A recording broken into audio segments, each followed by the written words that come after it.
এশার নামাজের পর মাত্র 3 বার দোয়াটি পড়বেন, মনের সব আশা আল্লাহ তাআলা পূরণ করে দিবে। যে হাদিসটি এসেছে, আল্লাহর হাবিব সাল্লাল্লাহু আলাইহি সাল্লাম বলেন, ওই সত্তার কসম যার হাতে আমার প্রাণ রয়েছে, ওই সত্তার কসম করে বলছি, কেউ যদি এই দোয়াটি পড়ে, আল্লাহ তাআলার কাছে কোনো দোয়া করে, আল্লাহ তাআলার কাছে কোনো দোয়া চায়, আল্লাহ তাআলা তা ফিরিয়ে দেয় না।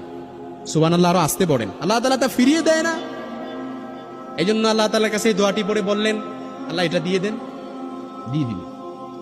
আল্লাহ তাআলার কাছে বললেন, আল্লাহ এই আশাটা পূরণ করেন, পূরণ করে দিবেন।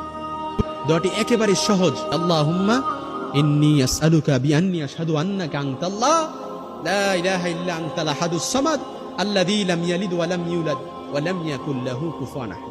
আল্লাহরে বললেন, আল্লাহ এই দোয়াটা পড়ে আল্লাহকে বললেন, আল্লাহ একটু কষ্টে আছি, কষ্ট দূর করে দেন, দূর হয়ে যাবে, কবুল হয়ে যাবে। এশার নামাজ পড়ে 3 বার এই দোয়াটা পড়বেন, পড়ে তারপর সাথে সাথে ঘুমিয়ে যাবেন। ঘুমানোর পরে উঠে ইনশাআল্লাহ দেখবেন আপনার